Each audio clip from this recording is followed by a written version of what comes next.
안녕하세요. 저는 e스포츠 랩의 이한별입니다. 저는 카이 2019년에 발표된 Behind the Voices, the Practice and Challenges of eSports Caster라는 논문에 대해서 오늘 발표하려고 합니다. e스포츠는 다른 전통적인 스포츠처럼 경쟁성과 전문적인 성격 때문에 인기를 크게 얻게 되었습니다. 라이브 미디어 소비자들은 점점 전통적인 텔레비전으로 시청하는 것 대신 온라인 스트리밍 플랫폼으로 옮겨갔습니다. 이 뷰어십은 참신하고 즐겁고 배울 기회를 제공하며 크게 성장하였습니다.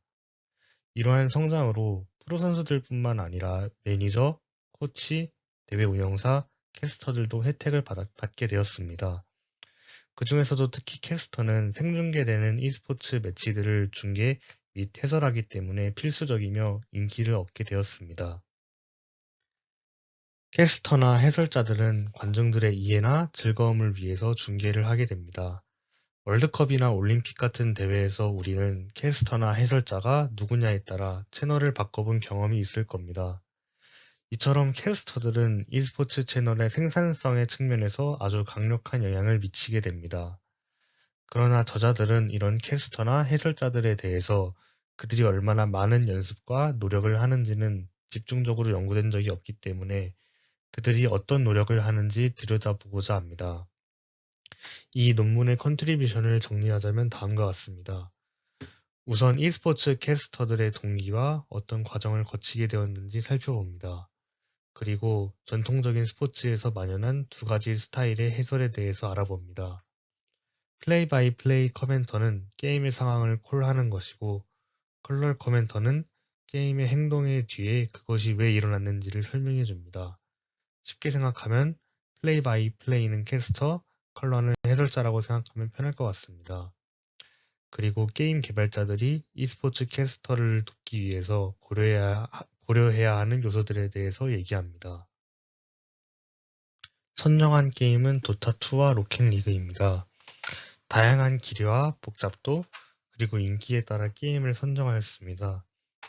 이렇게 했기 때문에 e스포츠 캐스팅에 대해서 폭넓은 이해가 가능하다고 합니다. 로켓리그와 도타2의 특성들은 다음과 같습니다.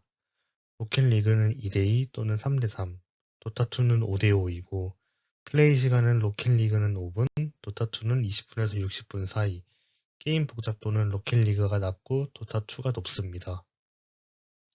메소드입니다. 인터뷰를 진행하고 참가자들을 관찰하였는데, 인터뷰에 참여한 참가자들에 대한 정보입니다. 세마이 스트럭처드 인터뷰로 진행되었고, 총 20명 중 10명이 로켓리그, 10명이 도타2 캐스터였습니다. 인터뷰의 평균 시간은 54분이었습니다. 18명이 남성, 2명이 여성이었으며 나이는 18세부터 30세 사이였습니다. 한 명만이 풀타임 리빙을 하는 사람이었고 나머지는 다른 일들을 병행했습니다. 여기에 나오는 캐스터들은 우리가 흔히 아는 그런 방송에 나와서 대회를 중계하는 캐스터들이 아닌 작은 트위치 채널을 운영하며 혼자 경기를 찾아 캐스팅하는 그런 사람들인 것 같았습니다. 한 캐스터만이 전통적인 스포츠 캐스터로서 훈련을 받았고 모두가 원래는 그들이 캐스팅하는 게임의 플레이어였습니다. 인터뷰에 대한 내용은 다음과 같습니다. 캐스팅을 하며 구체적인 좋은 경험과 나쁜 경험들, 그들이 어떻게 캐스팅을 시작하게 되었는지, 어떤 것이 좋거나 나쁜 캐스팅을 만들어내는지, 사용하는 기술들은 무엇이 있는지, 어떤 게임 커뮤니티에 속해 있는지, 그 커뮤니티의 룰은 무엇인지, 캐스팅에 관한 핫한 이슈는 무엇인지, 캐스팅에 대한 그들의 열망과 포부는 무엇인지들이었습니다. 그들은 또한 직접 참여해서 관찰하기도 했습니다. 많은 양들의 기록과 로그들을 수집했고 캐스팅한 비디오를 녹화하기도 했습니다. 1저자는 컬러 코멘팅을, 2저자는 플레이 바이 플레이 캐스팅에 참여했습니다. 인터뷰 내용과 기록한 노트들은 그라운디드 티어리 어프로치에 의해 분석되었으며 결과 코드들은 다음과 같습니다. 캐스팅 기대, 지식, 캐스팅의 기술적인 부분들, 함께 캐스팅하는 것, 플레이 바이 플레이와 컬러 캐스팅에 따른 차이, 캐스팅을 하며 준비해야 할 것, 다양한 역할들이 코드에 포함되어 있습니다. 다음은 파인딩스입니다. 첫 번째는 캐스팅 동기에 관한 내용들입니다. 그들은 전부 열렬한 플레이어로 시작을 했습니다. 그런데 점점 그들의 실제 게임에서의 스킬 레벨을 넘어서는 전문적인 게임 참여를 원하다 보니 캐스팅을 시작했다고 합니다. 또는 그들은 캐스터가 방송에서 하는 것을 보고 시도했다고 했으며 그들의 목소리가 듣기에 즐거움을 주기 때문에 주변의 요청을 받아 시작했다고도 답했습니다. 그들이 캐스터가 되는 외로운 과정에 대한 내용입니다. 캐스터들의 대부분은 거의 준비 없이 시작했다고 합니다. 왜냐하면 그들은 어떻게 캐스팅해야 하는 것인지 가이드에 대한 내용을 어느 곳에서도 찾기 쉽지 않았기 때문입니다. 또한 새 캐스터로서 적절한 게임을 찾는 것도 어려웠다고 합니다. 게임의 관전 기능이 지금처럼 잘 개발되어 있지 않았을 때는 잘하는 사람의 게임을 관전하는 것이 어려웠는데요. 친구로 저장돼 있던 사람만 관전이 가능했기 때문에 잘하는 사람을 친구 추가하여 허락을 구하고 관전을 하거나 실시간이 아닌 예전 게임을 다시 돌려보면서 캐스팅했다고 합니다. 몇몇 캐스터들은 친구들의 경기만을 캐스팅하는 것처럼 아마추어 레벨에 머물러 있는 반면 다른 캐스터들은 여러 기관에서 캐스팅하기도 하며 성장하여 프로나 세미프로 경기를 중계하게 되기도 합니다. 플레이 바이 플레이 캐스터가 하입을 만들어낸다는 얘기입니다.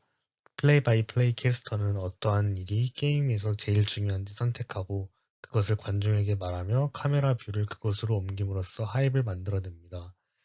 여기서 하입은 정확히 정의되지 않은 단어로 주로 게임 내의 중요성, 흥분, 드라마 같은 의미를 지칭할 때 사용되었습니다.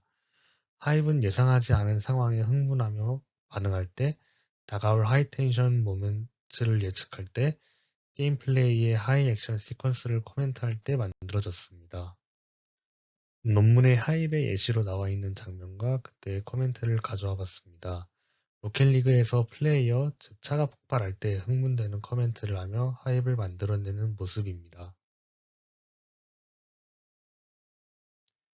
이렇게 하입을 만들어내는 것은 중요하지만 이 하입이 만들어지는 상황을 잘 따라가는 것도 중요한데요. 하입을 잘 따라가기 위해서 스펙테이팅 카메라를 잘 조작하는 것은 어렵다고 합니다. 로켓리그는 간단한 게임이기 때문에 어떻게물 해도 충분하지만 도타2와 같은 모바 장르는 복잡하기 때문에 어떻게물을 하기 어렵습니다. 어터캠으로 할 경우 킬 장면을 놓치기도 하고 캐스팅하는 중간 화면을 바꿔버려서 하입을 만들기 어렵게 만들기도 합니다. 그래서 플레이 바이 플레이 캐스터가 직접 조작하게 될 경우 캐스팅을 하며 조작하기 때문에 어터캠보다는 낫지만 부자연스럽고 부정확한 카메라 컨트롤이 발생하여 캐스팅을 방해하기도 합니다. 마지막 내용은 컬러링 인 더 갭스입니다. 컬러 커멘터리는 플레이 바이 플레이 커멘터리보다 더 분석적으로 얘기하며 외부 데이터로부터 인게임 이벤트에 더 깊은 이해를 제공합니다.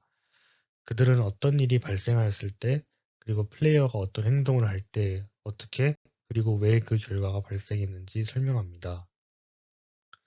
이들은 다음과 같이 손으로 쓴 글이나 메모들을 활용하며 이전의 기록은 어땠는지, 그것을 바탕으로 다음에 할 밴과 픽은 무엇일지 미리 예상하는 방식을 사용하기도 했습니다.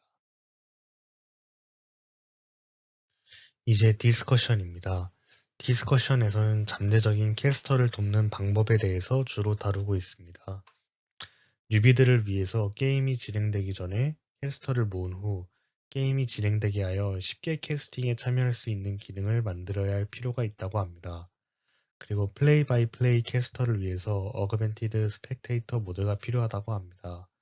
앞서 말했던 파인딩에서 카메라 조작이 힘들었다는 내용이 있었는데 따라서 모든 e스포츠 게임은 누구나 쉽게 게임을 보는 사람이 관전 모드를 조작할 수 있어야 한다고 합니다. 또한 카메라가 여러 곳을 비추는 멀티뷰 기능도 제공해야 복잡한 게임에서 더욱 좋은 관전이 만들어질 수 있다고 합니다. 컬러 커멘터리를 위해서는 외부 데이터에 쉽게 접근하게 할 수 있게 함으로써 도울 수 있습니다. 그들은 추가적인 통계나 데이터를 얻기 위해서 서드파티 웹사이트를 사용하는데 그렇게 할 것이 아니라 게임 개발사에서 충분한 데이터를 실시간으로 쉽게 제공할 수 있다면 더 좋은 컬러 커멘트가 가능할 것이라고 합니다. 또한 그들을 위해 게임 내에서 노트 테이킹 하는 기능도 만들어준다면 더욱 좋을 것이라고 합니다. 리미테이션과 퓨처 워크입니다. 리미테이션으로는 포트나이트, 하스스톤과 같은 다른 온라인 게임에는 다양한 관전 기능들을 제공하곤 합니다. 도타2와 로켓리그에서는 그러한 관전 기능을 사용해볼 기회가 없었고 그것을 사용해본 커멘터들의 얘기를 듣지 못했다는 것이 한계였다고 합니다. 후속 연구로는 격투 게임이나 카드 게임 같은 다른 장르의 게임에 대해서 연구해볼 수 있다고 하며 온라인 시청자들의 반응이나 채팅을 실시간으로 보며 중계하는 것처럼 커멘터와 시청자들 간의 관계에 대한 연구도 가능하다고 합니다. 이것으로 발표를 마치겠습니다. 감사합니다.